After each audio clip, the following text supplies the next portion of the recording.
This is day 29 of the 30-day reading challenge, and my book for today is Don't Even Think About It by George Marshall.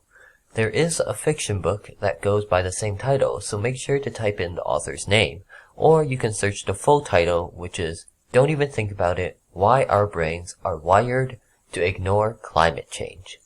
The book is about 272 pages, and it took me about 2.5 hours to read. This is not one of your conventional books about the science of climate change. Rather, it explores why we tend to ignore the science of climate change and why we aren't taking as much action as we should be. The book is divided into about 43 chapters, but each of the chapters are only about a few pages long, which effectively allows you to read the book in small chunks. Some of the topics and ideas include social norms, cognitive biases, and dangers and advantages of using the word we. As well, it also talks about how choosing the right and wrong words can have drastic consequences when talking about climate change. One of the most memorable things of this book for me is the acronym PAIN. It describes the 4 key triggers that prepares us to respond strongly to something. The letters stand for personal, abrupt, immoral, and now, basically meaning that we respond strongly to issues that are close to us personally, to sudden changes or threats, to things we find to be immoral and wrong, and to things that are happening in the present or very near future.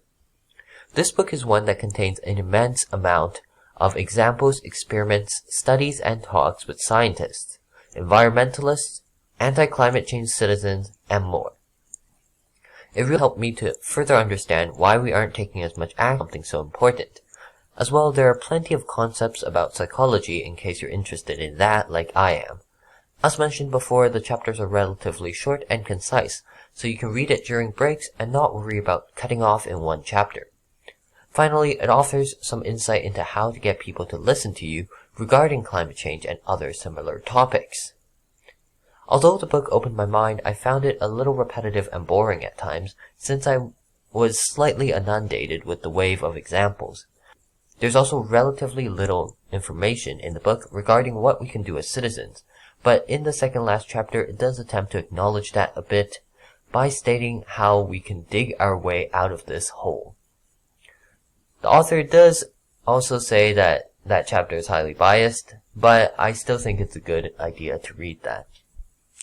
Overall, though, I think this book is priceless if you want to start something climate change related.